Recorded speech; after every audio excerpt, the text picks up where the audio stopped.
Why do children get recurrent UTIs despite treatment? Imagine a child who keeps getting urinary tract infections even after taking medicine. It might seem confusing, but there are several reasons why this can happen.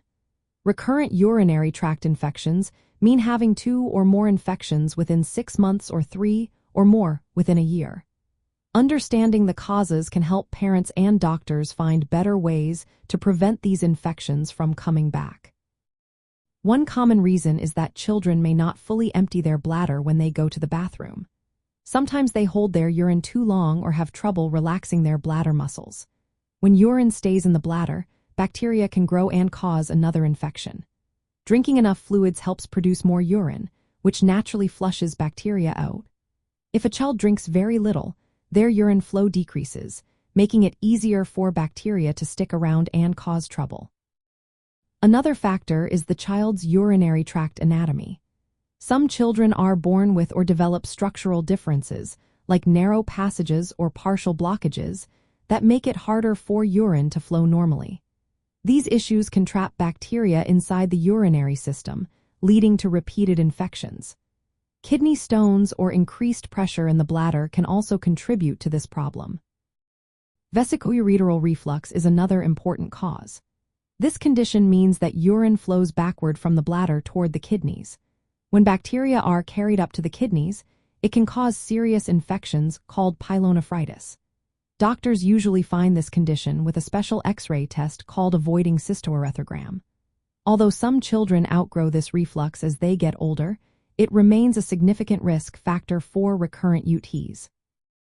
Constipation also plays a role. When a child is constipated, the stool can press against the bladder or its outlet, making it harder to fully empty. A full or distended colon can harbor bacteria that might spread to the urinary tract. Managing constipation with healthy diet and regular bathroom habits can help reduce this risk. Certain bacteria, especially a type called Escherichia coli, have special structures called fimbriae. These help the bacteria stick tightly to the lining of the urinary tract, resisting the natural flushing action of urine. This makes infections harder to clear completely and more likely to come back. Other factors include behaviors like sexual activity in teenagers, use of urinary catheters, or previous infections. These can introduce bacteria or make the urinary tract more vulnerable to infection. To prevent recurrent UTIs, it's important to encourage children to urinate regularly and completely, drink plenty of fluids, and practice good hygiene like wiping from front to back.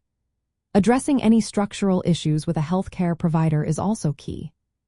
Doctors may perform imaging tests such as ultrasounds or voiding cystourethrograms to look for abnormalities and plan appropriate treatment.